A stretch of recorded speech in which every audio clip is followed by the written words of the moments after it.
So I decided to kind of split up my task right here. You can of course make as many tasks as you want. This is not something that my customer will ever look at. I just decided to kind of explain to myself the different, how much time did the different tasks actually take me. So I split up into multiple tasks right here. One is add the welcome page and module and component, and that was very simple. Didn't take me a long time. Completed that one. I also made the product service, which was last lesson, right?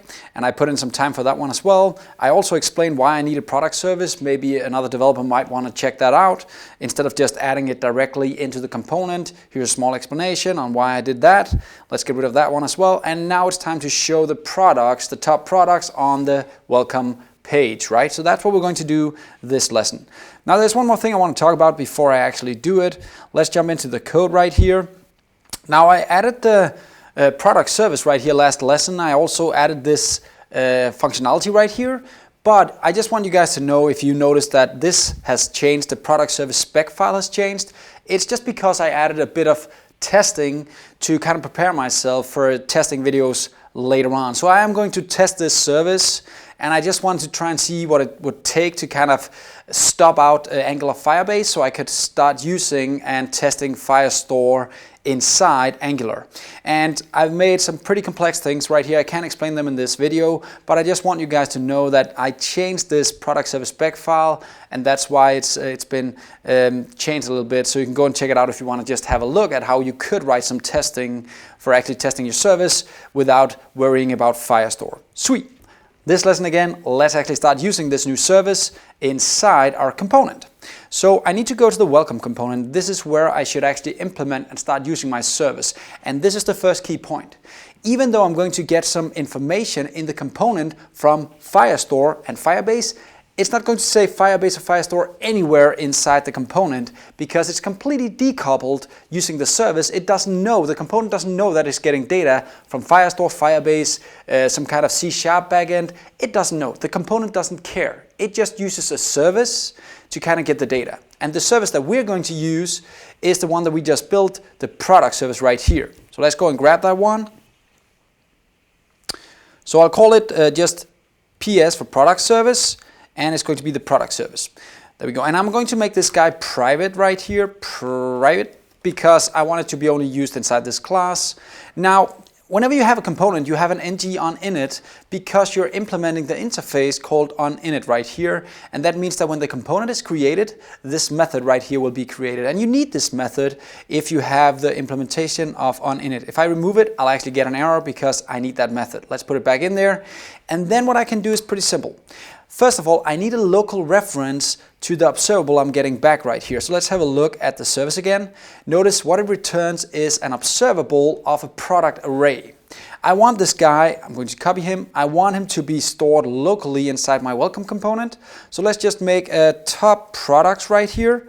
And I add the $sign in the end so that other people can see, Angular people can see that this is actually going to be an observable right here. Okay, so I'm going to equal that to, in this case, an observable with a list of products. So I'm not getting any products yet. I'm just setting up to get the products with this observable right here. So next step is going to be saying this dot top products is going to equal this product service dot get products, and let's just start with 4 products right here to just put in some kind of limit and try it out. So now that we have the top products available in the TypeScript file, let's try and show it in the actual UI right here. So let's just go back to our beautiful example over here inside Angular Fire's GitHub repo. Go to the quick start guide again, and let's just see if we can get some help. And notice again, if you follow the guide, you'll end up actually in the component directly working with Firestore. So now you're kind of bound to Firestore. That's where we added the service.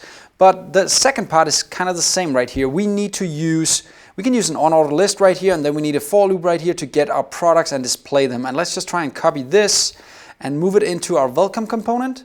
And notice a few things you need to change. First of all, we don't care about the class right here. Let's just get rid of that guy.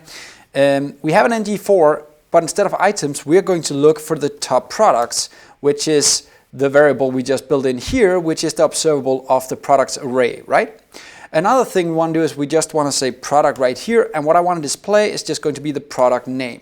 The final thing you need to understand right here is that an observable doesn't contain the data. If you're used to working with observables, you'll know that in order to get data from an observable, we need to subscribe to that observable. But Angular kind of built this for us by adding a small pipe right here and then adding the async keyword, which pretty much just launches the subscribe for you so that you get the data and present it. And the other thing it does for you is when the component dies or is shut down, it'll actually unsubscribe for you as well. So this is all it took. Let's just try and save this and see if we're getting something valuable. Jumping into my hairdresser salon, nothing is shown. Let's try and have a look. Uh-oh, I'm getting an error down here. I'm actually going to show you guys this error because I think it's rather interesting. I googled for this before I made the video because it annoyed me why I got the error. And it actually seems that I'm using a bad version right now of Angular Fire. I'm actually using their beta version and I don't want to do that, so it's a release candidate. Let me try and show you how you can change that.